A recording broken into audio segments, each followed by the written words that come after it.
Ladies and gentlemen, welcome.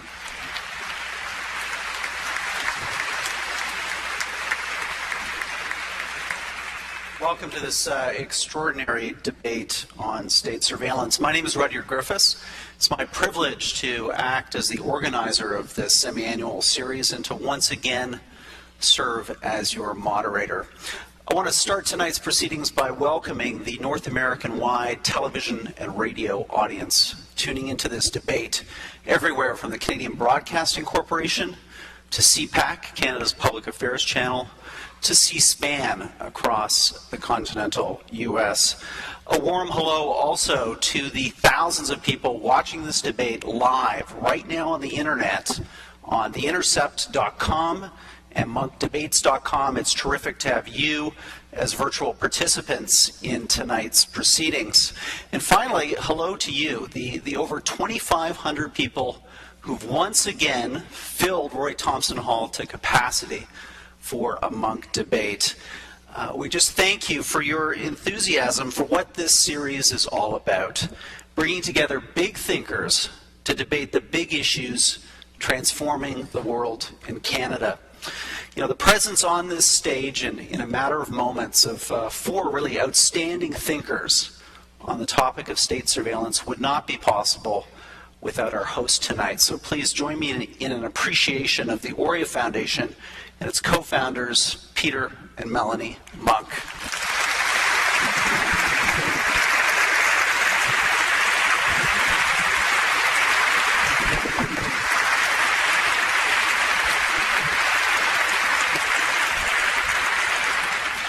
Well, the moment we've all been waiting for, let's get our debaters out on stage and our debate underway. Speaking first for the motion, be it resolved, state surveillance is a legitimate defense of our freedoms, is acclaimed trial lawyer, Harvard scholar, and storied civil libertarian.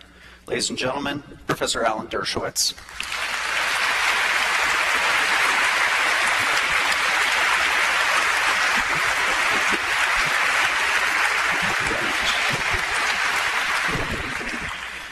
Joining Professor Dershowitz on the pro side of tonight's contest is none other than the former head of the NSA, the National Security Agency, and the former head of the Central Intelligence Agency. He's a retired four-star U.S. general. Ladies and gentlemen, Michael Hayden.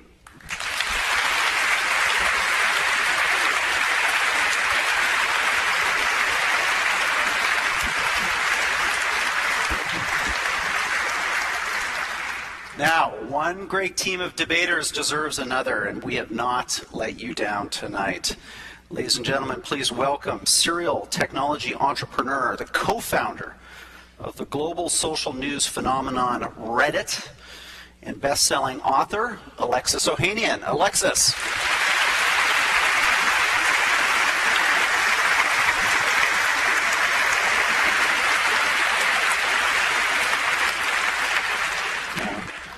Alexis's partner tonight is a person who's been at the very center of this global debate since Edward Snowden stunned the world last June with his unprecedented leak, his exposure of America's most intimate cyber espionage programs. In the ensuing year, our presenter has become, in the words of the Financial Times of London, the most famous journalist of his generation. Ladies and gentlemen, First Look Media's Glenn Greenwald.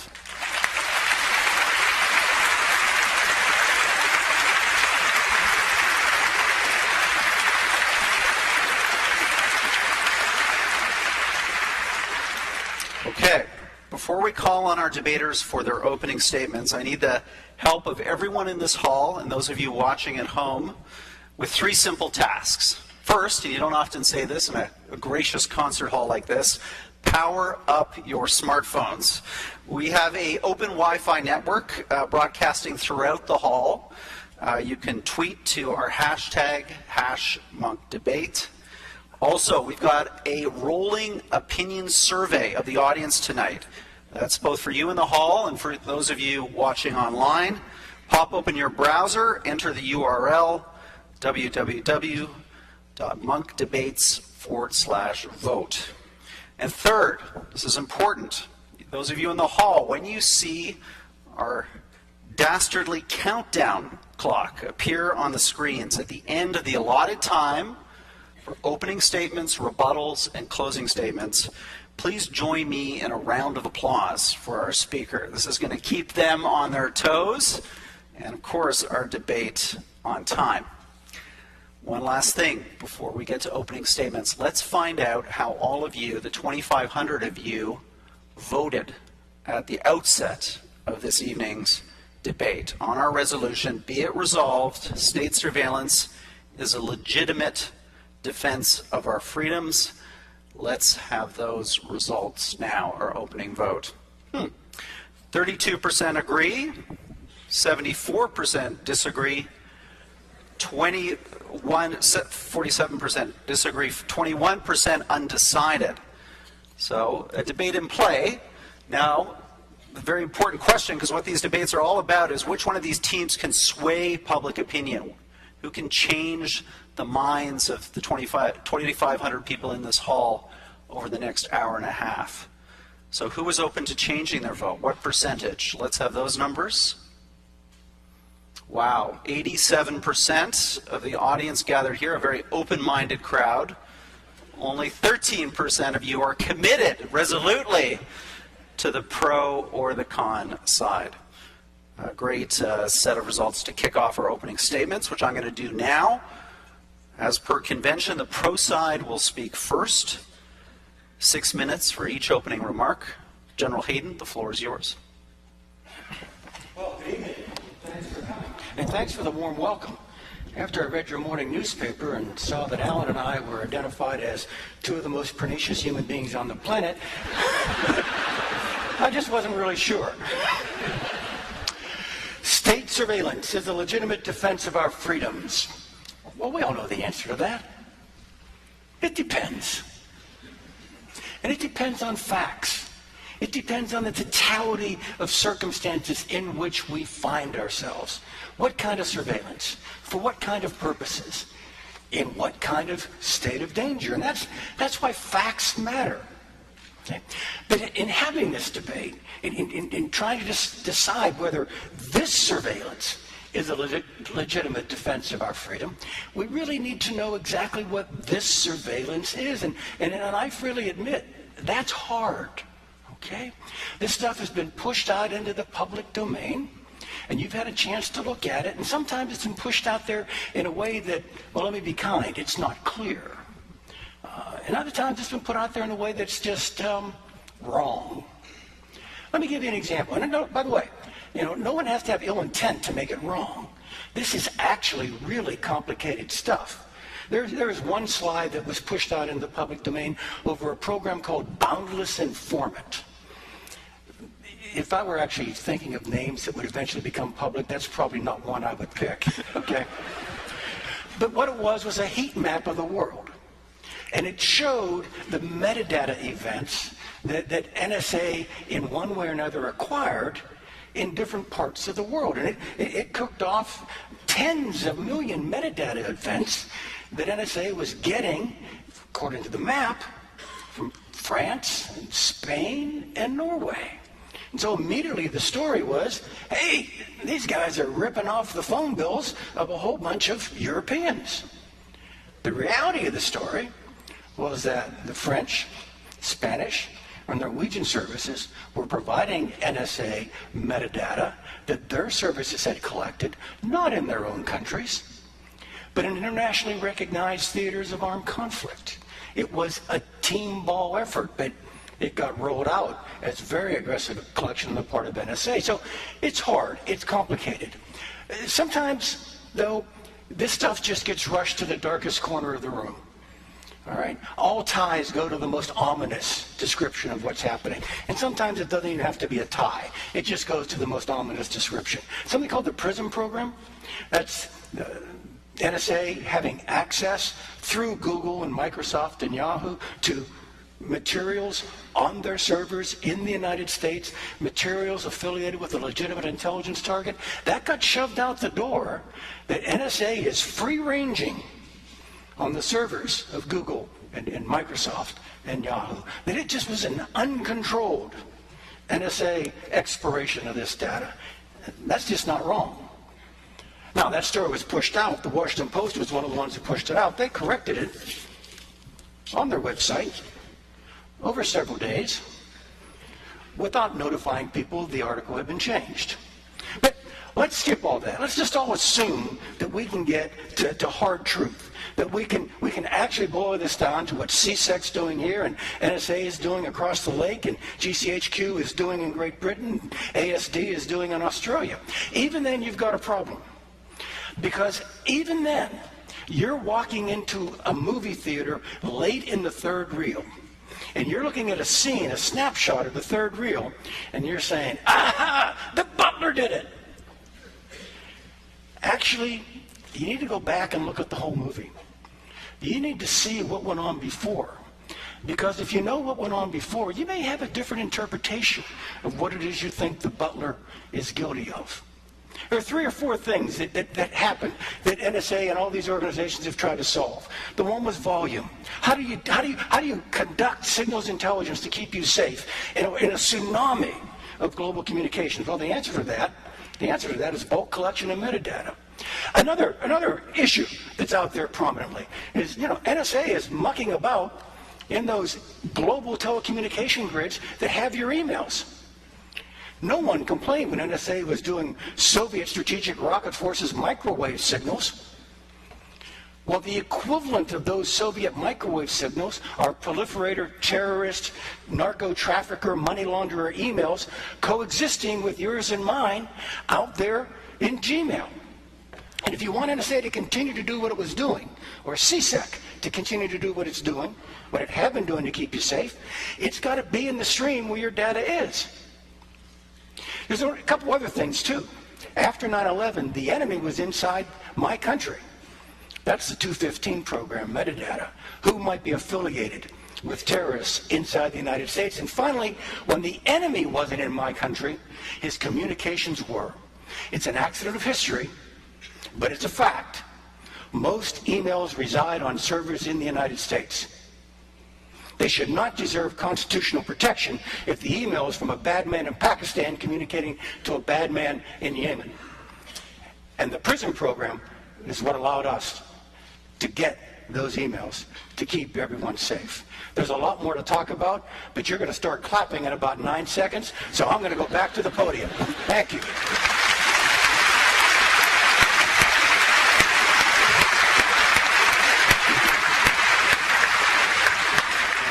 The command presence of a 4-star general. It's bread in the bone. Alexis Ohanian, you are up next. All right. Hello, Canada. Thank you for being here. I know there's a basketball game going on. It's really fun. Now, we Americans and Canadians have a long history of shared values. Neither one of us wants to take responsibility for Beaver, but that notwithstanding, one of those values is a right to privacy. It's something encoded in our governments and in our societies. It's something fundamental to who we are. We balance this with security. But the technological leap that we have made in the last couple of decades has enabled a surveillance state that goes at odds with these very fundamental rights. And the internet has made my career possible as an entrepreneur, as an investor, but it's also enabled a surveillance state that is simply unacceptable. You see, state surveillance is a threat to us for 3 reasons. It is a threat economically, it is a threat technologically to the very backbone of the internet, and finally, and somewhat paradoxically, it actually undermines security. It actually makes us more vulnerable. Let's talk about that. Both of our countries are huge draws for talent and money from all over the world because our tech sectors are leading the way. Right? It made my career possible. It's made so many others. Forrester, however, in light of our surveillance state, has estimated that the U.S. tech sector, the U.S. economy alone, stands to lose over $180 billion because now our global user base is thinking twice before signing up for our services. They're taking it to other servers where they know they still have that integrity. You see, I just got done visiting over 77 universities across the United States and Canada, even the University of Toronto and Waterloo. And I got to meet with founders who have every right to believe they can create the next Google. However, now their users are going to think twice about running that search query because they don't know which intelligence agency is using it. This is a real cost. There is national security in economic security, and that has been undermined by this mass surveillance. And the NSA's insatiable appetite for data, it has polluted the network. And we're all online now, right? As citizens, as companies, as governments, we all share in this online network, but the very infrastructure, the technology behind it, has been threatened, and it's no longer healthy because of our brazenness. Now, what do I mean by that?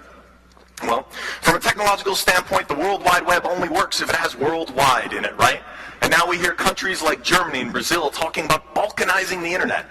I'll tell you, Steve and I never could have started Reddit with the hope of it being a truly global platform if we thought that we didn't have access to actually anyone with an internet connection, right? The internet works because the more people that get on it, the better it gets.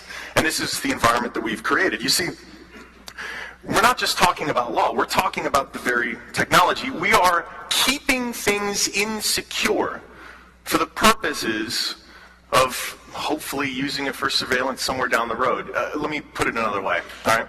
In layman's terms, it is as though law enforcement found out that there was a flaw in every lock in every door in the city of Toronto, and they didn't tell anyone. They kept it safe so that one day they could maybe use it to take advantage of some unsuspecting bad person. Now, the obvious problem with this is there's nothing stopping some other bad actor from taking advantage of that very flaw in the system. Except we're not just talking about the city of Toronto, we're talking about the world. And this is a reality right now. And this is simply unacceptable. A rising tide, when it comes to online security, a rising tide really does lift all boats, or secure all locks in this case. And this is something we are undermining by our actions. And it is done in the name of counterterrorism, but it's actually making us less secure. And that's a technological fact. Now, speaking of security, it's not that there's this trade-off that I'm talking about between privacy and security. I'm not talking about that trade-off. I'm talking about the trade-off between security that works, or security that does not work, and security that does. Instead of encouraging our government to leave these flaws open so that we can one day exploit them, we should be fixing them. Because if we were to invest even just a fraction of those dollars in making the network more secure, we would also be making our governments, our free societies more secure. And that brings me up to an interesting point. You see, I was lucky enough as a teenager to get my first modem. Changed my life. Dorky kid in suburban Maryland. I was able to get online, and it changed my life. It's made me the entrepreneur that I am today. It's allowed me to invest in over 100 companies that are hoping to do the same that Steve and I did with Reddit. But it's enabled so much good. It's also enabled so much bad. And that is where the surveillance state has gotten out of control. And that is the problem. Because you see, in the last century, technology and the laws gave us a certain amount of direct surveillance that was possible, right? The laws allowed for a very specific type of direct surveillance, and the technology was rather limited. There's only so much we could do. Now, thanks to the internet, and thanks to some poor decisions on the part of our governments, the laws are now much weaker, and the technology is much stronger. Thanks to the internet, it's now cheaper and easier than ever before to conduct mass surveillance on innocent citizens.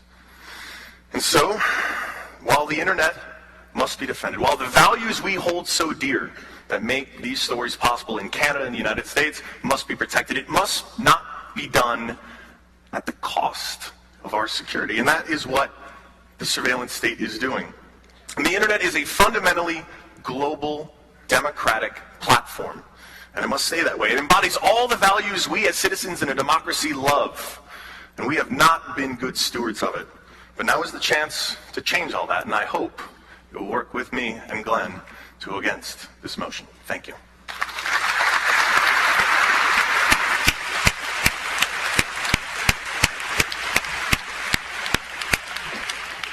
And I gotta say, Alexis, those shoes are killer. Professor Dershowitz, your opening statement, please. Thank you very much. I know some of you may be wondering whether I'm on the right side of this debate. I've devoted my life to protecting privacy and civil liberties, yet I'm for this proposition. I am because I sincerely believe that surveillance, properly conducted and properly limited, can really and genuinely protect our liberties.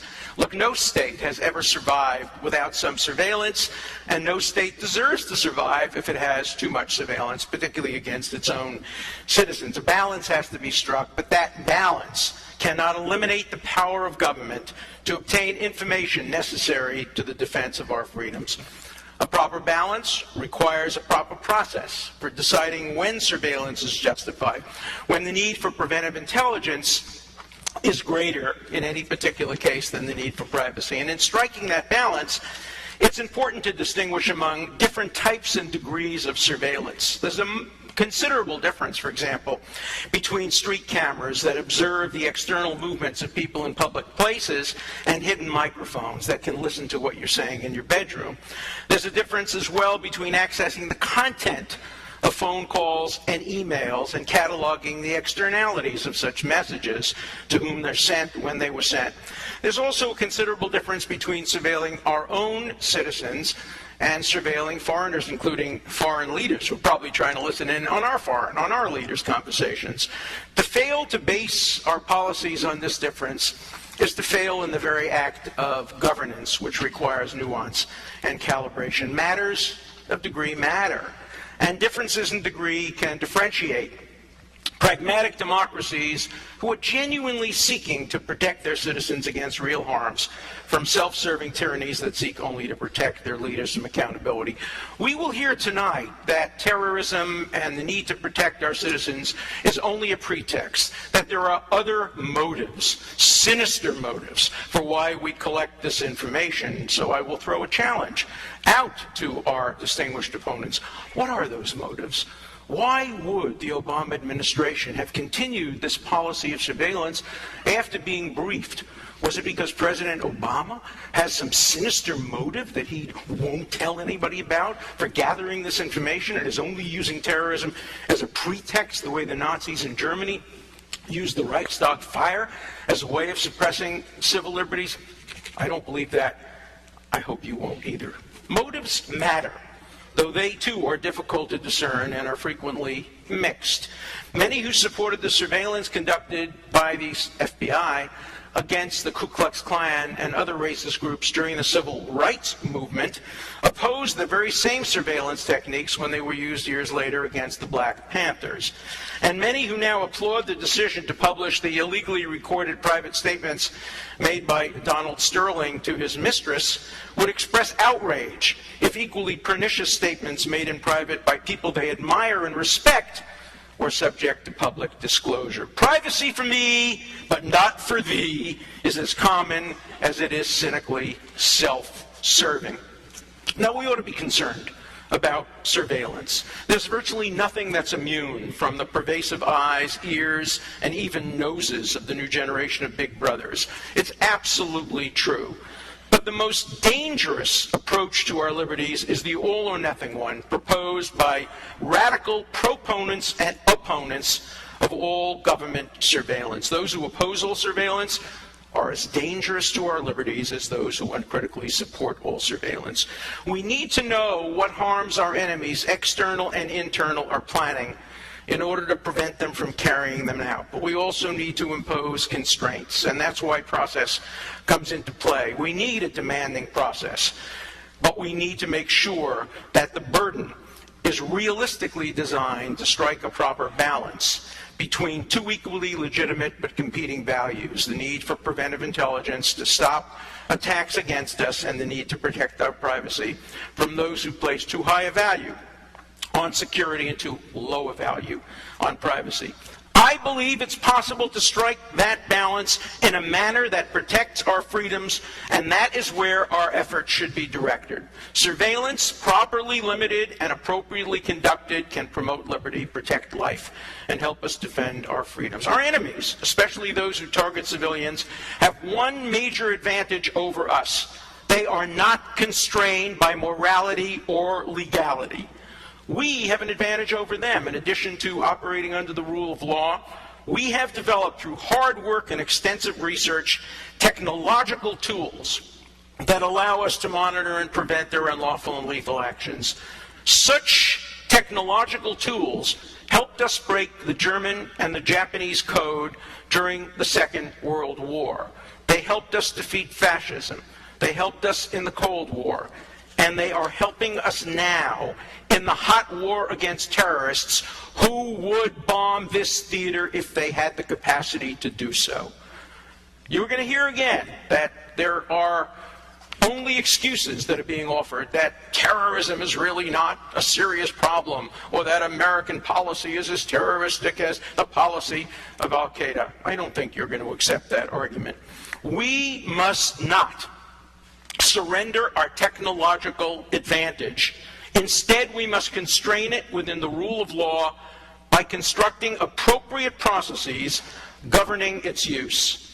I urge you to vote against rejecting all state surveillance properly regulated as a legitimate defense of our freedoms. I urge you to vote yes. Thank you very much.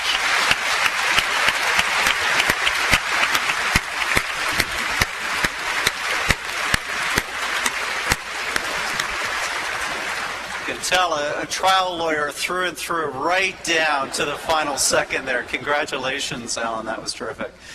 Glenn, you're going to get the last word in the opening statements. This next 6 minutes is yours. Good evening. So I want to begin by doing something that I'm very unlikely to do again for the next hour and a half, which is vehemently agree with something that General Hayden said. And what it is that he said at the beginning is absolutely right, which is that in order to assess the resolution that we're debating tonight, which is state surveillance a legitimate defense of our freedoms? The first, and I think most important question to ask is, what is state surveillance? And the reason I say that is because if state surveillance were about targeting in a discriminating and focused way people who are plotting terrorist attacks against our country or other countries, or are otherwise planning harm, there would be no debate. There would be no controversy. We could all end right now and go home. Professor Dershowitz referenced these sinister radicals who are opposed to all surveillance and never want the government ever to spy on anybody. I've been writing about this topic for 8 years, and I have never met a single person who believes that. That is a straw man fantasy that does not exist. Unfortunately, the actual system of state surveillance that the United States and its surveillance partners have constructed almost entirely in the dark has almost nothing to do with that. It is not what Professor Dershowitz spent the last 6 minutes defending, a limited system of focus surveillance designed to protect us from people who want to blow up the auditorium. If it were that, there'd be nothing to debate. What state surveillance actually is best understood by the NSA's own documents and own words, which I think, as you know, I happen to have a lot of. And that phrase that they use over and over again to describe what the system of surveillance is that they've constructed is collect it all. There's this remarkable and very poignant point, which is that the United States government and its defenders and officials like General Hayden have become extremely adept, because of the secrecy behind which they operate, at presenting this very mild, pleasant, moderate picture about what it is that they do when they talk in public about those programs. They're very good at doing that. Unfortunately, those descriptions are wildly disparate from what they actually do and what they actually say in private when they think that nobody's watching them. Over and over in the documents of the NSA are not these mild paeans to the need for targeted surveillance. It's the opposite. It is aggressive boasting about the system of indiscriminate, suspicionless surveillance that they have constructed in the dark, where entire populations, hundreds of millions of people who are guilty of nothing, have their communications routinely monitored and surveilled and stored. There's one particular document that I find incredibly striking that was presented by the NSA in November of 2011 at a conference they called the Signals Development Conference, where they boast to their 4 partners about what it is that they've done. And this document is entitled New Collection Posture, Our New Collection Posture. And it says in a chart, collect it all, sniff it all, know it all, process it all, exploit it all. A federal court in the United States, a George Bush-appointed right-wing pro-national security federal judge in December of last year ruled that what the NSA is doing is a profound violation of the rights of millions of Americans, and he described this program as, quote, the almost Orwellian technology that is unlike anything that could have been conceived in 1979. William Binney, a mathematician with the NSA for 30 years who resigned in protest over what the NSA has become, told the Democracy Now! Program in 2012, quote, they've assembled on the order of 20 trillion transactions between U.S. citizens with other U.S. citizens. The Washington Post in 2011, before Edward Snowden even emerged, reported that the NSA every day collects 1.7 billion emails and telephone calls simply between and among American citizens, let alone what they collect on foreign nationals. That is the surveillance state that we are here to debate. It is unlike anything even science fiction writers in the 1950s can conceive of, and it is the opposite of the limited and focused program that our opponents are attempting to convince you exists. Now, I just want to make one point before my time is up about something Professor Dershowitz asked, which is, what is the reason for this? And of course, they need a reason, because as citizens, I think we all understand the inherent inappropriateness of having the government monitor and collect data about all of its citizens and with whom we communicate and who is emailing us and what it is that we're saying. And so the answer they say over and over again, that they're going to tell you tonight over and over, is one word: terrorism. They use that word because it packs a very powerful emotional punch. And Professor Dershowitz said, if you understand it, if you want to claim that it's a pretext, that's some sort of conspiracy theory. The U.S. government has used terrorism as the pretext for everything it has done in the past 12 years, from erecting a torture regime, to invading and destroying Iraq, to imprisoning people without charges in Guantanamo, to collecting the communications of all citizens throughout the globe, including its own. One need not be a conspiracy buff to think that is a pretext, but just have a basic knowledge of history. And U.S. courts and government institutions over the last year have all said these programs have nothing to do with terrorism. Thank you.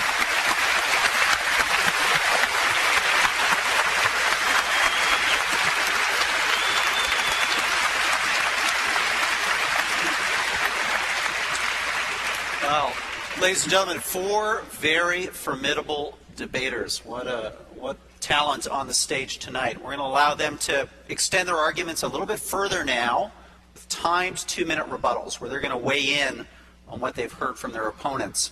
We're going to ask the pro team to go first as a pair.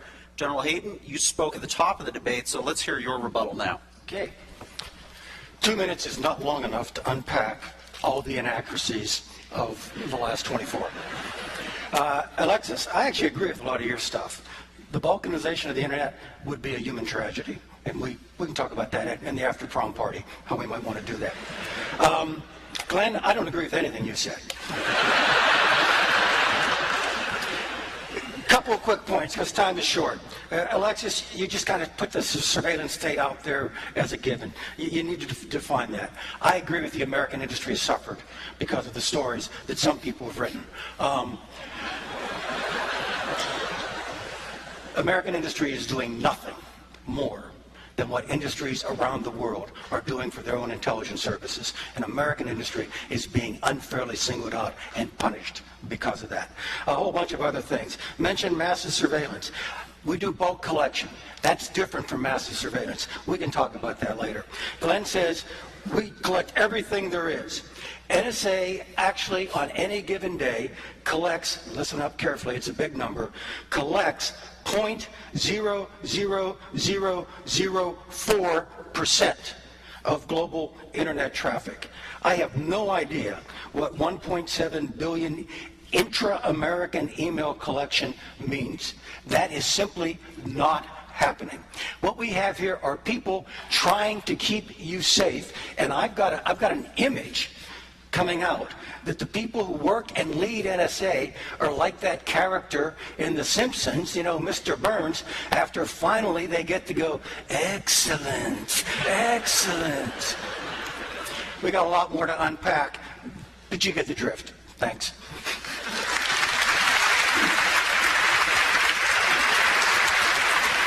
extra points at the Munk debates for any Simpson references from this point forward.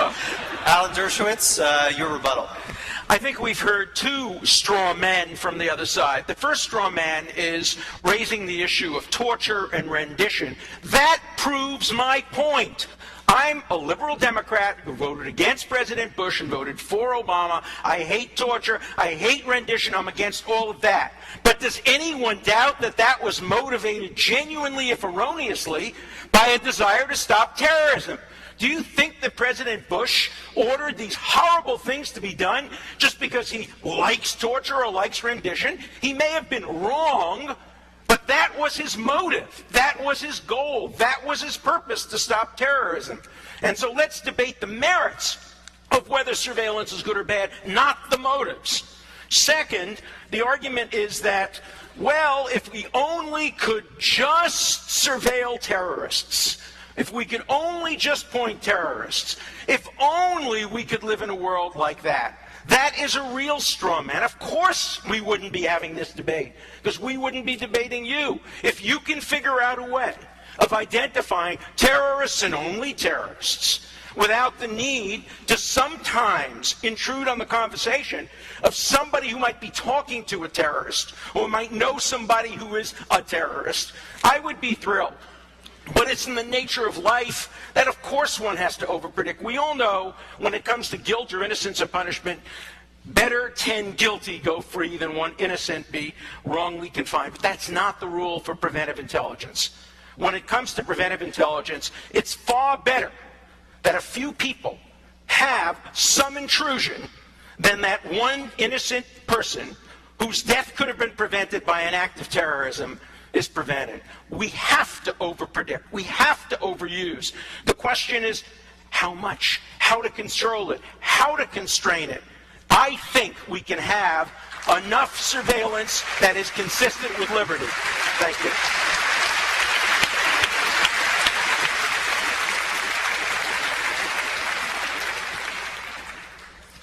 Glenn, let's have you up, and then Alexis will allow you to close out the other side. Alexis is chomping at the bit here to get at Alan and Michael. So just on the question of motive, I actually don't care at all about motive, primarily because I don't think I or anyone else can divine it. I don't know why George Bush and General Hayden and the other officials in the United States invaded Iraq and destroyed it, or why they tortured people, or why they put people in prison without charges. I only know that it was incredibly wrong to do, and that is the same of surveillance. And I bring it up because it is the same mindset, the idea that if you say the words terrorism over and over and over enough, you can put people in fear and justify whatever it is you want to do. As far as whether or not this surveillance is actually about terrorism, let me share with you what people inside the U.S. government have said on that question, so that you don't have to take either our word for it or theirs. The federal court I referenced earlier that ruled that the NSA was violating the rights of Americans said about the claim that it was for terrorism, quote, "The government does not cite a single case in which analysis of the NSA's bulk metadata collection actually stopped a terrorist attack." A presidential review panel appointed by President Obama of his closest aides on December 18th issued a report saying, "Our review suggests that the information contributed to terrorist investigations by the use of metadata was not essential to preventing attacks and could readily have been attained in a timely manner using conventional court orders," which is my answer to Professor Dershowitz about how else we can target people and find out what we need to know. 3 Democratic senators in President Obama's own party who are on the Intelligence Committee and have access to all classified information wrote an op-ed in November 29th, 25th in the New York Times, and they wrote, quote, "The usefulness of the collection program has been greatly exaggerated. We have yet to see any proof that it provides real, unique value in protecting national security." They hope that they will blind you with emotion, and I hope you will focus on the evidence and the facts.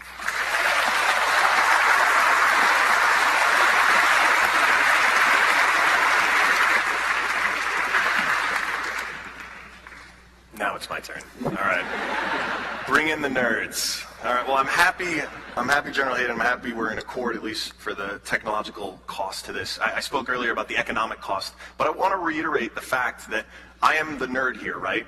and you all didn't hear a rebuttal about the real technological problems. The fact that the mass surveillance we are doing actually makes us less secure. And this is from a technological standpoint here.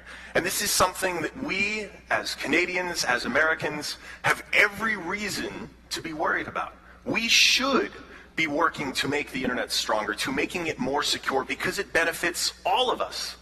And on the issue of, oh, well, I suppose everyone else is doing it too, I don't know about you all, but I don't want to settle. Our nations have never settled for, well, it's good enough for everyone else, right? Our nations have been founded on principles that cherish things like our right to privacy and our right to freedom, and encouraged the kind of amazing things that have come out of it as a result of those policies. And so what we're offering you here is this. The surveillance state has run amok. Technology that's enabled us to send selfies 24/7, not that valuable, has also enabled us to be spied upon 24/7. And there is a way. There is a way for due process. It was good enough for centuries before we had this technological innovation. And there is still a method to rein in this madness. But it starts by making the network more secure and not less. And not doing the things that makes everyday Canadians and Americans wonder, who's listening? Who's watching? That's not the America I was raised in. That's not the Canada I presume you all were raised in. And I hope, with all of us together, we can get this right. Thank you.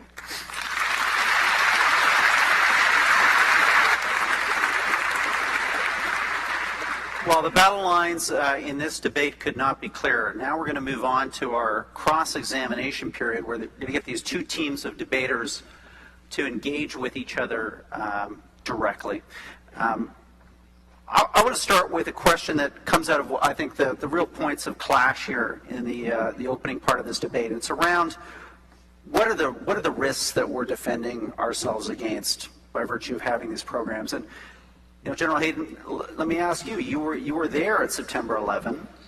If these programs were in place back then, what we have now, could you have stopped that attack? Yeah. Could you have prevented it from happening? I think that's the big litmus test that's on a lot of people's minds. Yeah, first of all, let me point out, and I appreciate the question on terrorism, all right?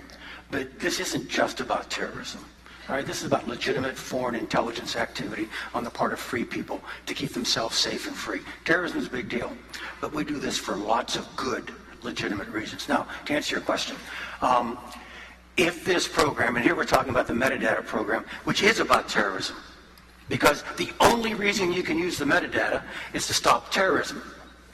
No other purpose. If we'd have had this in place, we would have known that two of the muscle guys on the Pentagon flight, the plane that hit the Pentagon, the American Airlines plane, we would have detected that they were in San Diego. That was Nawaf al-Hazmi and Khalid al-Midbar. They had gone to a meeting in Kuala Lumpur. We had lost lock on them there. Shame on us. I wish we'd kept it.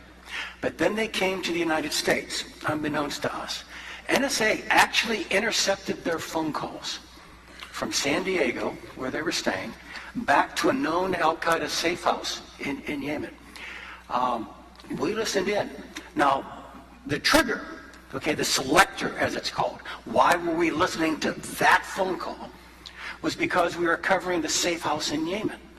And as the call was being made, and those electrons were flitting through the global grid, NSA collection devices saw the number of the house in Yemen, and we listened to the call. A little more than half a dozen times. 3 or 4 times there was enough stuff interesting on the call that we actually completed an intelligence report about it, because the safe house in Yemen was notorious. Nothing in the content of the call, nothing in the physics of the intercept told us that the other end of the call was in San Diego. The way it was intercepted, the San Diego number doesn't show up in the technology. And they didn't say anything in the call like, love the weather, the fleet's in, we're going to the zoo tomorrow. That would have suggested they were in San Diego. If we would have had the metadata program, the 215 program, as a matter of routine, we'd have thrown that selector, the Yemeni number, at that mass of American phone bills and phone connections, and simply would have said, hey, anybody in here talk to this number in Yemen? And ka-jing, the San Diego number would have popped up. Now, that's all NSA can do with that. NSA then would have handed that number to the FBI. The FBI would have kicked in the door in San Diego and would have found Nawaf al-Hazmi and Khalid al-Mihdhar, two people legally in the United States. They probably would have leaned on them enough, though, and found some reason to push them out of the country, and off they would have went. And so two of the muscle guys on the Pentagon fight wouldn't have been there. To answer your question, I suspect Al-Qaeda then may have called the raid off. We don't know what these guys gave up to the FBI. We don't know what else the Americans know. They found these two guys. What if they're laying in wait? Call Mohammed Atta, call the other guys. We're off. I suspect that would have happened. I can't guarantee it. But wait, there's more. I want to bring the other side. One more point. Very brief. All right. If that would have happened, we still would have not gotten credit for stopping a terrorist attack because we would not have known what we had done. Thank you.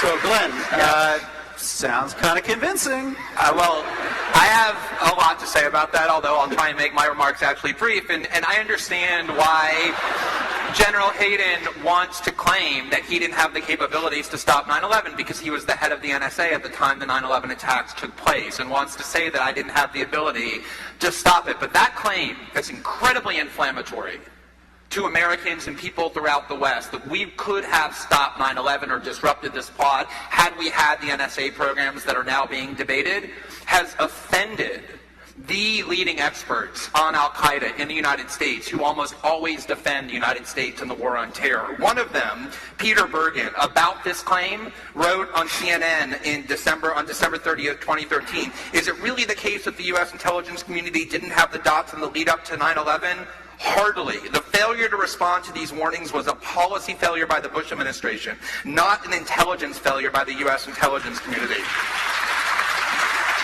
The other expert, Lawrence Wright, who wrote the definitive book on Al-Qaeda in 2003 and won the Pulitzer Prize, similarly wrote in the New Yorker in 2014, after reviewing all of the evidence in their possession already, that the reason 9/11 happened was because they had collected so much information that they had no idea what they were collecting, and therefore didn't share with each other the information that could have stopped the plot. And I think that's a vital point, which is that the more indiscriminate surveillance that you do when you're collecting billions of calls a day, and that's from the Washington Post, pre-Snowden, it's throughout all of the Snowden documents that the NSA collects billions of calls every day. Their main problem right now is they collect so much that they can't even physically store it all, even though you can store gargantuous information on a small little drive. When you collect that much, it's impossible to know and to detect when somebody's plotting to attack the Boston Marathon or to blow up a plane, because they're collecting everything about all of us rather than the people that they should be keeping their eyes on.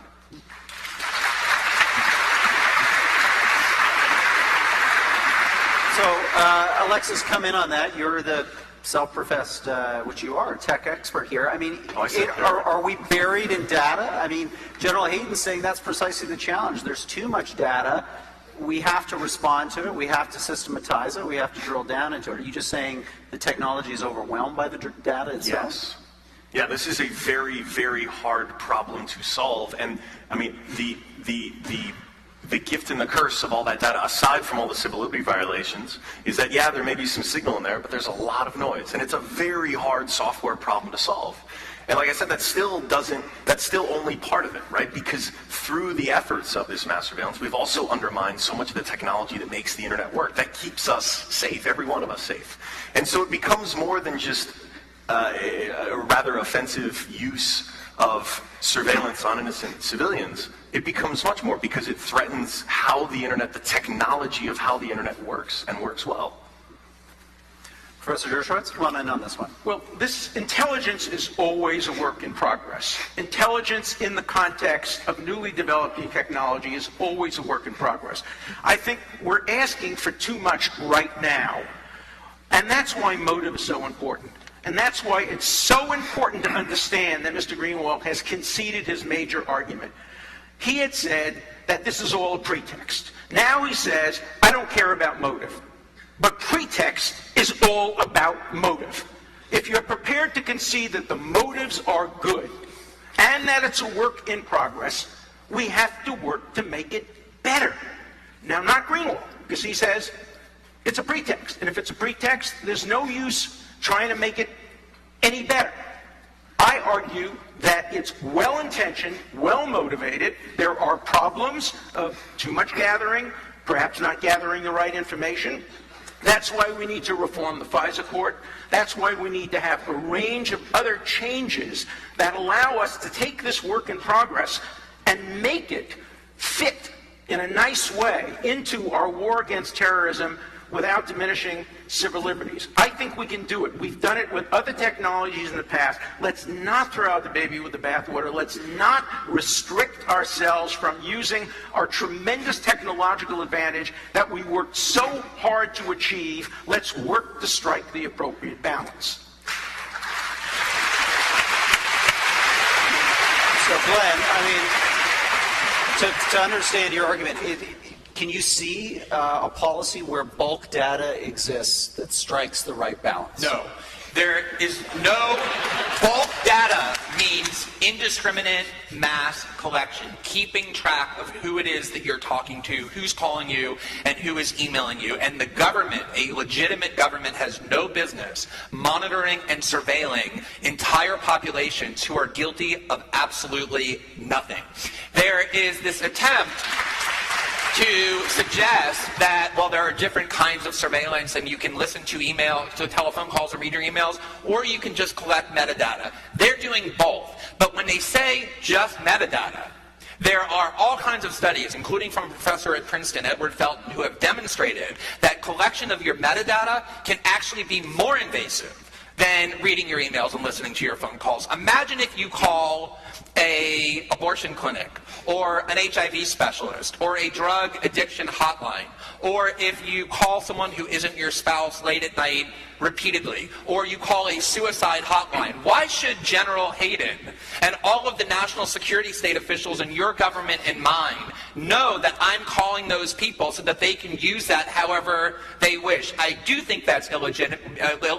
What is legitimate is to have targeted, focused surveillance on people who courts have become convinced are actually guilty of some wrongdoing. It worked to keep us safe when the Soviet Union had massive intercontinental ballistic missiles pointed at every one of our major cities. It can certainly work to keep us safe from a few thousand people hiding in some caves.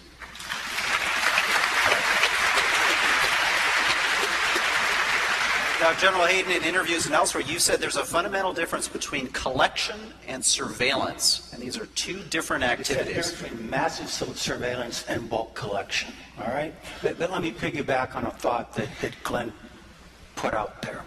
He just suggested to you that the way we conducted surveillance against a slow-moving, oligarchic, technologically inferior, but incredibly dangerous nation state is the way we should protect you against the nimble, agile, fanatical, individually motivated, low threshold in terms of ability to detect threat. And my point at the beginning was, doing that Soviet ICBM signal thing kept you safe then, but the new threats cannot be attacked the same way we attacked the old threats. Now, back to the metadata, where I'm going to find out who's calling their abortion clinic. I started out with facts matter. So I assume in the metadata issue, we're talking about the 215 program, about the phone records, all right? Because frankly, that's the only bulk metadata NSA has on American citizens. But it has a lot on foreign nationals too, though. Well, we'll talk about foreign nationals. We should talk about everyone, especially in this room, that are No, foreign actually, nationals. Not just Americans matter.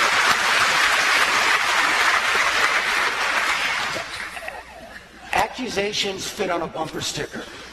The truth takes longer.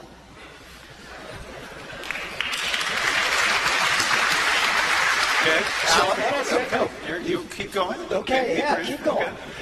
NSA gets from American telephone providers the billing records of American citizens. What happens to the billing records is actually really important. I didn't make this phrase up, but I'm going to use it. They're put in a lockbox, all right? They're put in a lockbox at at NSA. 22 people at NSA are allowed to access that lockbox. The only thing NSA is allowed to do with that truly gajillion record data field sitting there is that when they have what's called a seed number about which they have reasonable articulable suspicion that that seed number is affiliated with Al-Qaeda. You roll up a safe house in Yemen, he's got pocket litter, it says here's his Al-Qaeda membership card, he's got a phone you've never seen before. Gee, I wonder how this phone might be associated with any threats in the United States. So I'll be a little cartoonish about this. NSA gets to walk up to the transom and yell through the transom and say, hey, anybody here talk to this number I just found in Yemen? And then this number, say, in Buffalo goes, well, yeah, I call them about every Thursday. NSA then gets to say, okay, Buffalo number, by the way, number, not name, Buffalo number, who did you call? At which point, my description of the 215 metadata program is over. That's all NSA is allowed to do with the data. There is no data mining. There are no powerful algorithms chugging through it, trying to imagine relationships. It's, did that dirty number call someone in the United States? The last year for which NSA had full records is 2012. I'll get the 13 number shortly.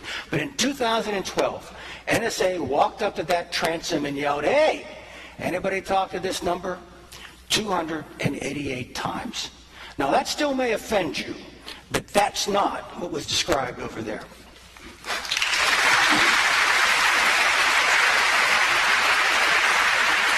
Alexis, I mean, come back on that. I mean, he's describing, in a sense, a fairly minimalist system. You and others have described something that's pretty maximalist and pretty scary. Who's right? Well, I mean, you could listen to the technologist about this. As a technologist, I'm telling you, yes, that metadata poses a very serious threat to us because it is simply being gobbled up, sucked up, without any concern for due process, without any concern for the Fourth Amendment in the United States, without any concern for our rights to privacy. And in aggregate, yes, it is far more surveillance than is necessary, than is required to do that job. And I think I can't help but wonder, well, who watches the watchers? At this point, we are going on what? Trust? We know plenty that we've learned now, and now the response is, oh, well, don't worry, it's okay. And I don't think that's good enough.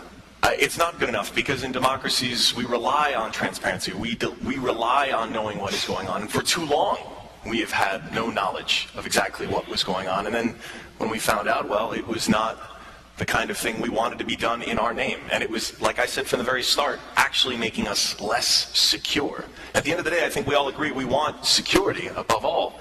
But the actions we've been taking through mass surveillance actually, in fact, make us less so. So, Alan, you know, the middle ground between these 2 points is it exists. The government right now, maybe you think is benign, but what about some government in the future? What happens to this capacity? Not today, but tomorrow, 10 years from now, 20 years from now. James Madison said if men or women were angels, we wouldn't need the Bill of Rights. And we need the Bill of Rights because we don't trust government. And that's why we need to impose constraints. We need to have warrant requirements. We need to limit the ability to use these warrants, to use these surveillance methods. But I think we have one big fundamental difference here. I think the other side assumes you can only surveil people who are guilty. Let me give you an example that occurs, I'm sure, right here in Toronto. It certainly occurs in London. It certainly occurs in New York. Among the new primitive technologies, we now have silent cameras on street corners. That has had a major impact on reducing street crime. Now, those cameras capture the images of innocent people, all of us, walking along the street and doing our own thing. It doesn't capture what we say, but it watches us. It's Big Brother. It's Big Brother writ small, perhaps. And it doesn't focus only on guilty because criminals don't walk around with big C's on their head. We have to have these cameras in order to send a message to criminals that if you commit a crime, there will be a video and you will be captured. That has a big impact. So you don't have to be guilty in order to surrender a little bit of your autonomy and privacy in the interests of preventing major crimes. So we ought to understand that we live on a continuum of dangers, a continuum of rights violations. Not all rights violations are the same. Having yourself monitored, walking through Times Square is, as I said in my opening, very different from having the government intrude and listen to what you say in your bedroom. And that's the kind of debate we should have. Not have debates about innocence or guilt. Due process is very nimble and very flexible. It is the process that is due you based on the degree of intrusion compared to the degree of benefit the government gets out of it. That's the way we ought to have this debate. We ought not to end all surveillance and all intrusions. And although Mr. Greenwald keeps denying this, when you really listen closely to what he's saying, he really sounds like he's against all surveillance unless you can find a guy with the Al-Qaeda card, wearing an Al-Qaeda baseball cap, an Al-Qaeda uniform, and if you can't pinpoint him and identify him, don't you ever dare to try to find him by intruding even slightly on the privacy interests of innocent people. That's not the way government works, nor should it work that way.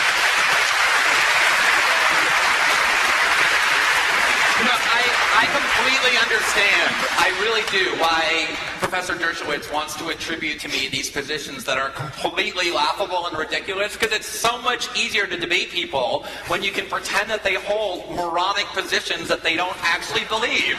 It's super easy. If I believed what he just said I believed, I would urge you to vote against me. I don't believe any of that. There is a process that has been in place from the time that the United States was telling the world that the Soviet Union is this evil empire that is the greatest threat known to man. That all presidents, Democrat and Republican alike, understood could keep America safe by following, which was going to a court before you surveil somebody and listen to their phone calls and not present definitive proof positive evidence that they're guilty of something, but enough reasonable cause so that there were safeguards over who it was who was being monitored and surveilled, and to have enough of an ability to then listen to see whether or not there was cause to believe they should continue to be surveilled. Would you require a warrant for the camera that I talked about? No, and I want to explain why. The example of, let's just put a camera on a street corner and watch what people do on the street, I think proves our point. Because invading what you do on the internet is radically and fundamentally different. The internet is not simply a place that you pass by on the street. And I think one of the reasons why around the world younger people have been so supportive of Edward Snowden and view him as a hero and have been so supportive of these disclosures is because they understand what the internet actually now is for the world, which is not simply a place that we pass by on the way to do other things. It's the place where we explore who we are as human beings. It's where we make our friends. It's where we read. It's where we think. It is everything about who we are. And to allow the internet, not a street corner, but the place of this virtual reality where we exist and grow and explore, to have all privacy removed through this collect it all mentality, which remember is not my phrase, it's theirs, is a kind of invasion unlike anything that has taken place. Let me just leave you with one quote from James Bamford, who is an NSA historian who has worked on these issues for a long time, who said that if you allow the NSA the ability to invade people's online activity, you are allowing them to invade people's minds, their thoughts, and their very persons. And I think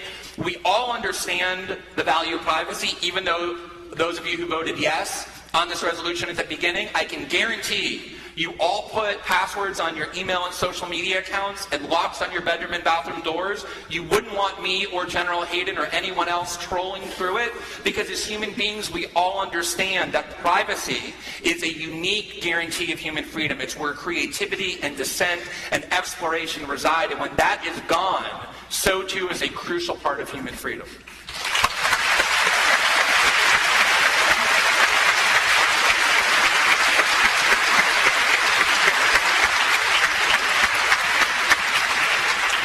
That's a perfect segue to now call for a video that was created especially for tonight's Munk debate. It touches on what the internet means, how surveillance impacts on it. It's brief, but it focuses on the point of accountability, which I want to come back to and get the panel to weigh in on. Ladies and gentlemen, please listen now to Edward Snowden, especially for the Munk debates. So this is a part of what today's state surveillance looks like. But it's important to remember that it doesn't stop with phone calls. It covers your emails. It covers your text messages, your web history, every Google search you've ever made, and every plane ticket you've ever bought. The books you buy at Amazon.com the transactions are sent in plain text where it's unencrypted. And anyone, whether it's the NSA or some other foreign intelligence service, can collect this and store it for increasing periods of time. It includes who your friends are and how you communicate with them. It shows where you go and what you want to be. It also shows people in charge of state surveillance who you love. And it shows them where these people live. Now, defenders of this kind of unconstitutional dragnet surveillance might say that there's no room for abuse because we have policies in place to address these concerns. But can policies that change with every new president, with every new Congress, with every new director of the NSA, really address the threat of building inside our own country this kind of architecture of oppression? What about other countries that don't abide by our policies? Is leaving our communications insecure so that the NSA can monitor them and those of our adversaries really worth the cost? And we have to remember that policies aren't perfect. Despite policy, I, as an NSA analyst sitting at my desk, had the technical authority to wiretap anyone, from a federal judge to the President of the United States, without getting out of my chair, as long as I had a private email address. And that's not a boast.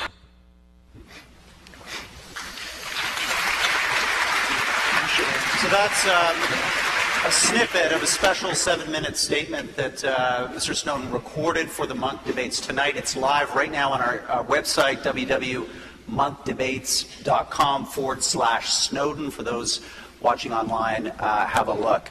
So, Alan, let me come to you on, we've made a number of points there that we've covered, but a key one that I think is on the minds of this audience, which is accountability. I mean, to what degree do we have a system in place now that is powerful enough to harness this technology in the ways that you want to see it harnessed, when Edward's claiming that he can get on his computer, not even as an NSA employee, but as a contractor, and log into the president's email? Well, first of all, I think General Hayden should answer that question, and I'd love you to come back to me, but whether or not that's true or false, that's a factual statement. Okay, well, let's start with facts. General Hayden? Facts. Okay. If Edward Snowden were able to do that, that would not only be a violation of the laws of the United States, it would also violate the laws of physics. Okay. He had access to NSA's administrative network. He did not have access, thank God, to NSA's operational network. That's not the first time he's said that. There's no one in NSA who believes there's any possibility that that could be true, factually true.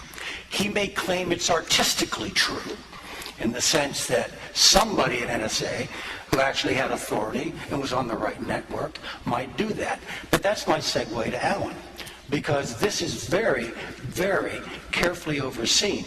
You can't, actually, the rest of the Snowden statement is actually quite interesting. For the first time, I think this might be Snowden 2.0, because he actually makes a distinction between what's possible and what is actually being done, something that a lot of folks don't do.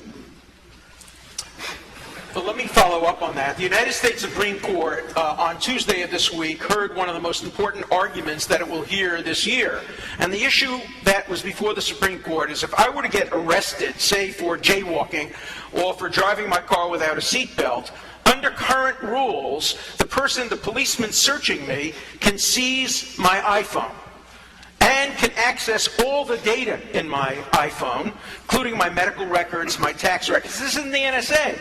This is what happens when modern technology confronts the Fourth Amendment. The Supreme Court heard argument. 9 justices, 8 of them expressed their views, and then there was Justice Thomas. But 8 of them expressed their views, and they were deeply divided. And I really urge you to read the transcript, because it really shows how our Supreme Court works. You can tell that they were deeply confused, deeply troubled, and trying to figure out a way of applying the intention of the framers who wrote in 1793 and couldn't imagine this modern technology, and the words of the Fourth Amendment, which talk about reasonable, to the modern technology. And the Supreme Court doesn't only write for today, it writes for next year and next decade and the decades after that. Again, this is a work in progress. We must get accountability. We are trying to get accountability. Technology is always ahead of the law. I try to teach my students in 50 years at Harvard not how to practice law today, but how to practice law when you're my age 50 years from now. It's always a quest. The struggle for justice never stays won. But that doesn't mean you make cell phones or iPhones illegal. It means you try to work to constrain them and to create accountability. The answer to your question is, we don't have enough accountability now, but we're getting there. And you can help us get there. By the way, this is not an American problem. The Five Eyes work together. United States, Canada, New Zealand, Australia, and England. They share intelligence information. You're not foreigners when it comes to your own government. Your government is trying to protect you as well, and your Supreme Court is trying to struggle with these issues. Don't make it a debate, as Mr. Greenwald still is making it, between good and evil. There are good people struggling to do the right thing. Let's keep the struggle going, but let's not throw out surveillance which requires sometimes surveilling innocent people. For example, the videos. Alan, it will catch a woman going to her abortion clinic. It will catch Donald Sterling going to his mistress. Keep talking until you let me bring Glenn in.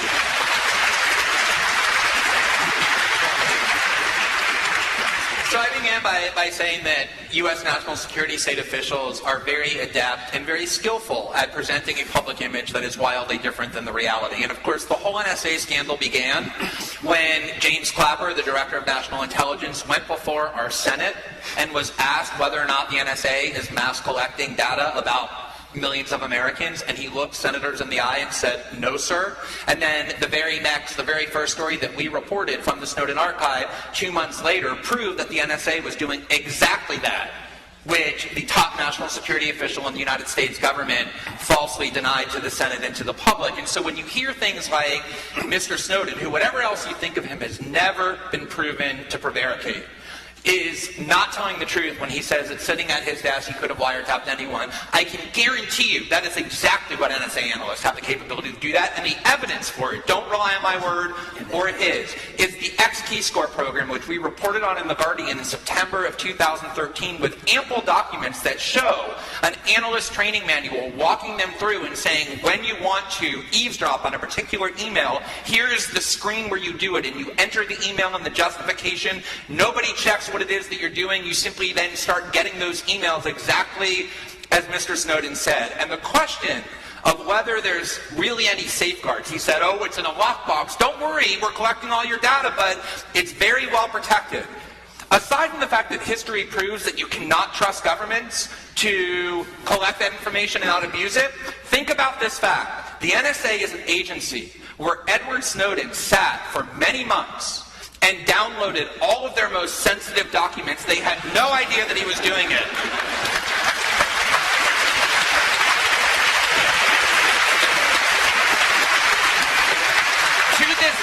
To this day, they have no idea what he took. They say that all the time, even though they've spent tens of millions of dollars trying to figure it out. Does that sound like a very well-managed system to you that you can trust with all of your data not to be abused? And the last point I want to make is, Professor Dershowitz for some reason keeps returning to the issue of motives, which I said at the beginning I don't think matters. I don't think it matters if somebody invaded Iraq because they're an evil person or was incredibly misguided and amoral. But here's what I do know. In an interview before the event that he gave, Professor Dershowitz said the NSA talks about this FISA court as oversight.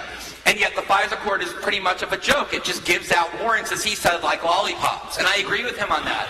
And the reason is this: whatever the motives are, the climate in the United States after 9/11 got out of control. 9/11 was a very traumatic event. I was in Manhattan on that day. I remember the emotions it triggers to this day. And the balance that we always had, or tried to maintain, got completely out of whack, so that everything that was justified in the name of terrorism, from destroying a country of 26 million people, to putting people in prison without charges, to torturing them, to spying on everybody's emails and telephone calls, anything that got justified in the name of torture got done. That is what is wrong, that is what is dangerous, and that is what I hope you'll reject tonight by voting against the So motion. are you then prepared? Are you then prepared, Mr. Greenwald, to withdraw your accusation of pretext? Because you say motive doesn't matter, and you can't have pretext without a bad motive. My basis for saying that terrorism is pretext, and I doubt you want me to read it again, although I'd like to, is the federal court judge, President Obama's own panel. They never said that. The think tank. They never said that. I quoted. Show me the saying word pretext. Show me the word pretext. I quoted them saying. Show me the that word the pretext. program had. You can keep screaming that, and it doesn't change the point. That What's the everybody point? who has looked at the issue has said that these programs have played virtually no That's role a completely- in stopping terrorism. It is not the reason that it is being done, because it does not work. It's a completely different point. You're saying what they have said is they were well-intentioned, it wasn't a pretext, but there's no evidence that it worked. If you can't understand the difference between those two statements, then you really are what you described yourself as not being previously. Senator Wyden, the threat has been greatly exaggerated. Greatly exaggerated. That is what 3 Democratic senators with access to the classified information, which you don't have, actually said. Were exaggerated, not the motive. It's a hot debate, that's for sure. And before we go to closing statements, I want to provide Alexis Ohanian the opportunity to reflect on Snowden's statement and what kind of came out of you from that statement that you think is a key point for your side. Wow, well, this has gotten spicy.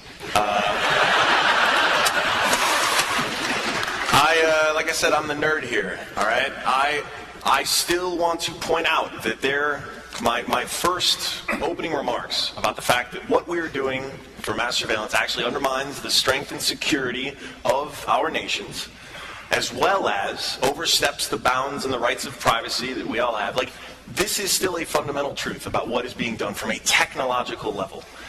And then ultimately on top of that, remember, Canadians, Americans, right, our governments work for us. They're ultimately responsible and beholden to us. We employ them, we sometimes hire them, sometimes we fire them, but they work for us. And the way this entire thing has been handled over the last 20 years, to give you a perception of just how much this technology has advanced, all right? Technology does not grow linearly, it grows exponentially. What I mean by that is, if you think about how much technology has boomed in the last 20 years versus the 20 years before it, it is an order of 10x, right? We can do things now over the last 20 years that we couldn't have even imagined some 20 years ago. And a lot of those things are great, but some of them are not. And one of the things that has run amok because of this technological boom, because of how much of a role the internet plays in our lives, is this surveillance state. And the principles we used to keep our nations, our free nations, safe in the 20th century don't work in the 21st. They are causing abuses that we can do something about. And I hope that's why you will vote with us against this motion. Okay. Moving the debate along, it's now time for closing statements. We're going to give each of our debaters 3 minutes. They're going to speak in the reverse order of the opening. So, Glenn, that means you are up first. So, I feel like I anticipated moderately well one of the problems that this debate was going to entail, which is the ability of each side to make claims about what the thing is that you're supposed to vote on, which is the surveillance state. Is it this nice, well-motivated work in progress where we just try to eavesdrop on the terrorists, but oh so accidentally and just very occasionally bump into your Gmail account by accident?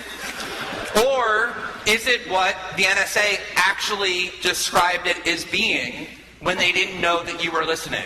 When they were talking only amongst themselves? When they were planning on what their institutional aspiration actually would be? Collect it all, sniff it all, process it all, know it all, exploit it all. Those are not my words. Those are the words of the NSA working in a top secret environment, because that is actually what you should be voting on, is what they're actually doing, and not Professor Dershowitz's aspirations for what one day he hopes it someday might be. The way to get to that point is by rejecting what it now is as excessive and menacing and dangerous. The second point that I think is vital to make is the one that Alexis just touched on, which is this now mockery over the idea that what kept us safe from the Soviet Union is simply woefully inadequate. Namely, not getting proof that someone is wearing an Al-Qaeda hat, but going to a court and having evidence be presented that someone is a legitimate surveillance target before allowing the NSA to invade their system. If you go back and look at what was said by Ronald Reagan and world leaders in the 70s and 80s, it was the Soviet Union is the greatest threat ever to mankind. We went to wars to prevent them from doing what we said they want to do, and now suddenly it becomes, oh, those were nice, reasonable people who we could manage. It's really these terrorists in a cave who we have to fundamentally dismantle our system of liberties in order to protect ourselves from. And General Hayden keep asking for facts, and I think I've presented facts a lot in this debate, but let me just leave you with a few more. In 2009, the global news service McClatchy characterized the threat of terrorism this way, quote, undoubtedly more American citizens died overseas from traffic accidents or intestinal illnesses than from terrorism. Harper's, in March 2011, offered this statistic. The number of American civilians who died worldwide in terrorist attacks last year, 8. The minimum number who died after being struck by lightning, 29. Terrorism is a real threat. It is not anything to make light of. But there are all sorts of threats that we guard against and keep ourselves safe from, not by dismantling our fundamental liberties like the right to privacy or the limitations on the government ability to know what we're saying, but by balancing them and by affirming the values that we're trying to protect in the first place. Thanks.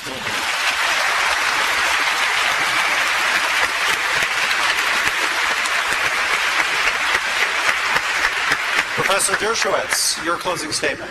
I think we need less surveillance than what we have now, but more than what we would get from the other side that would require a warrant to specify with particularity the suspicion level against anybody on whom we would surveil at all. We need a reasonable middle ground on which we can use some surveillance based on less than probable cause in order to target people who are trying to do harm for us. Now, terrorism is real, and it's different than viruses. It's different than being struck by lightning. It's an essential attack on the very core of our country and our people. I actually believe, and the reason I'm on this side of the debate, is that one of the greatest threats that civil liberties faces in this country would be another terrorist attack like 9/11.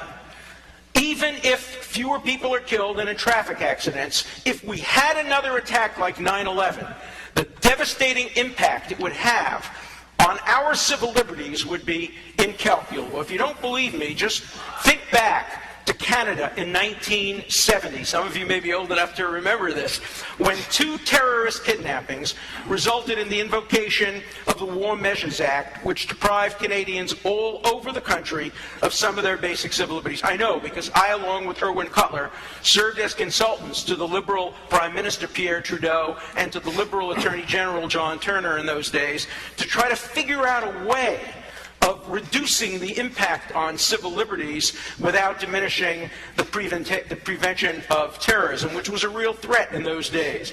It's the interest of every person who cares about liberty to take reasonable steps to prevent another mass casualty attack. A surveillance system directed against terrorism and those facilitating terrorism, which will have false positives, which will result in the intrusion on some privacy of some people who are innocent, is essential both to the defense of our citizens and to the protection of our liberties. I urge you to vote for this proposition and to allow our governments, all of our governments, the Five Eyes, to work together to allow us to have the intelligence necessary to prevent a recurrence of 9/11. Will it prevent it? Nobody knows for sure. Will it increase the likelihood of preventing it? I think we can be fairly assured that's the case. We need to improve our system of surveillance. We need not scrap it, because reasonable state surveillance is a legitimate defense of our freedoms. Do not vote to tie our hands, to deprive us of an essential tool in the real war against real terrorism. Vote yes on this proposition if you want to see a proper balance struck between the legitimate need for surveillance and the equally legitimate need for privacy.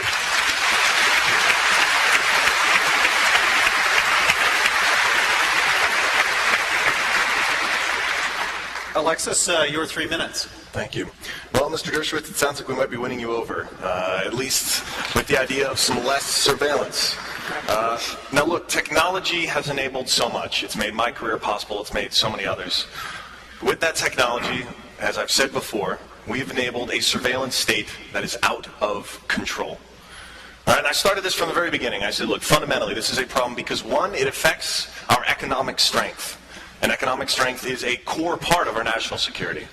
It affects the underpinnings of the very technology that makes the internet work. The things we're doing has a huge impact on data protection, on localization, and it gives comfort to the leaders of countries that want to use the internet to spy on their own citizens, to surveil them. This is important because upon hearing all of those things, it still doesn't cover the fundamental point here, which is that what we are doing in the name of security actually makes us less secure. It makes us more vulnerable. Remember the example I gave of the key, all right? That is the layperson version of what we are doing. We are finding flaws in the system, and we are holding onto that key for ourselves, leaving every one of our homes vulnerable. And yes, I am from a generation that can't imagine a world without the internet, but I have a feeling most of you feel like the internet has become pretty indispensable. And yes, it is the place where we go not only to start companies, but to have discussions, sometimes combative ones, to make new friends, to have relationships, to find that there are other people all over the World Wide Web, that have ideas we can benefit from and then remix and share. And all of those things are possible because we have a flat internet. Sorry, Tom Friedman, the world is not flat, but the World Wide Web is. And our nations have done so much to lead the way in innovation because every one of us as citizens had the belief that our private most thoughts were safe and were secure. And so what I'm saying is this: state surveillance is not acceptable in this internet age, because for all that we have had, for all of this innovation, it can all be undone. We are doing far more of it on far more innocent people than we have ever done before. And like I said, in the past, technologically it wasn't possible, and the laws kept us doing direct surveillance. Today, the laws have been weakened, and the technology makes it cheap and easy to gobble up all of that data about every single one of us. And this is an unprecedented situation, where surveillance disproportionately affects innocent people. And there is a technological answer, but it is not what is being done. And so I will leave you with this. I know there are good people at the NSA trying to keep us safe. I know they have our best interests at heart. I know the surveillance state is full of people who were maybe preoccupied with whether or not they could, that they didn't stop to think about whether they should. Thank you.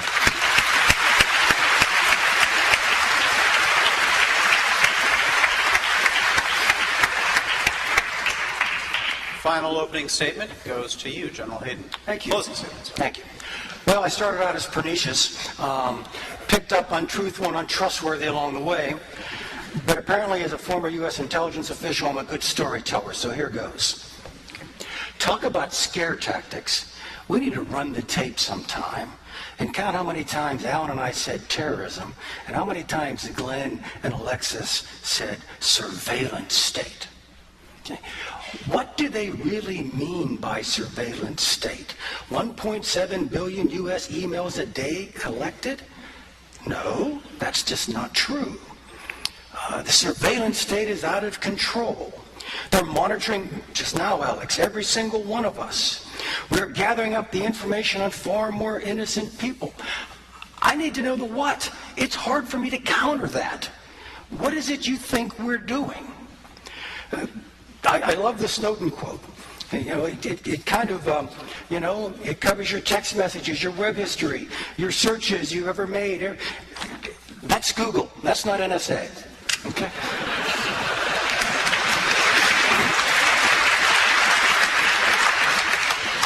Boston bombing. Tsarnaev kids visited jihadist websites. After the attack, the American security establishment gets slapped around by its political leadership. How come you didn't know they went to jihadist websites? Because we're not allowed to monitor internet activity of Americans or lawful permanent residents. And as a matter of policy, we're not allowed to monitor your internet activity either, along with the Canadians and the Australians and the New Zealanders. What they're describing simply isn't going on.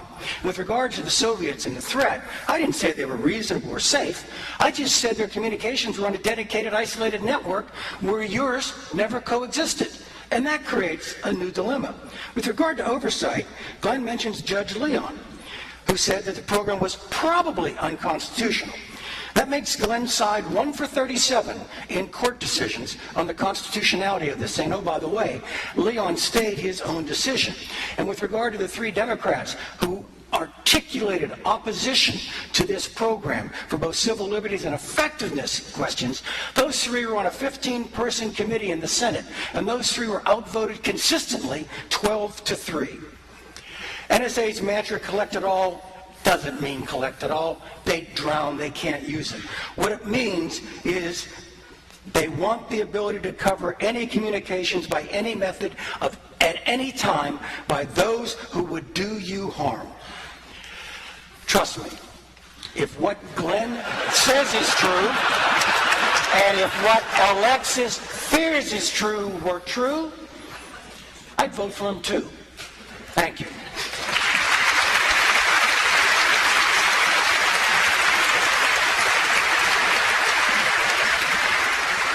Well, ladies and gentlemen, a superb debate on a complicated, important topic, and we couldn't have done it without these 4 gentlemen. So a big round of applause for our debaters. Bravo.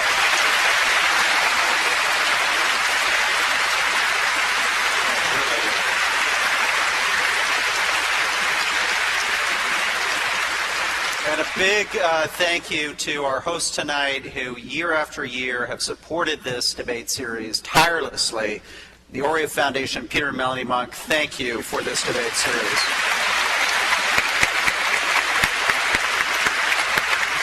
Now, for a crucial part of tonight's proceedings, which one of these 2 teams has been able to sway opinion in this hall? Let's review where the votes stood at the beginning of tonight before we listen to the last hour and 40 minutes of debate and conversation. So can I have the numbers for the initial audience vote?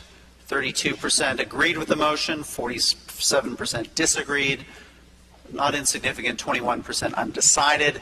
We then asked the percentage of you that would change your vote, if you're depending on what you heard. A debate very much in play with 87% saying they're open to changing their vote. Now, for those of you who are watching online, this debate is not over. We have a post-debate analysis starting up right now on the monkdebates.com. You can share your opinions on what's happened over the last 40 minutes with a top Reuters technology journalist, Ontario's privacy commissioner, and Ron Diebert, Canada's great cyber expert at the Munk School of Global Affairs. For those of you here in Roy Thompson Hall, you lucky 2,500, you're all going to get another paper ballot, but we're going to force you. No undecided this time. No kind of hiding out on the sidelines. You're going to have to choose yes or no on the resolution. We will announce those second ballot results in the South Lobby shortly before 9 p.m. You can also purchase books by some of our debaters in past debates. And for those of you who want to watch the full Snowden tape that he provided exclusively for tonight's debate, it's up on our website right now, www.monkdebates.com/Snowden. Ladies and gentlemen, thank you for a marvelous debate. Let's see how it turned out.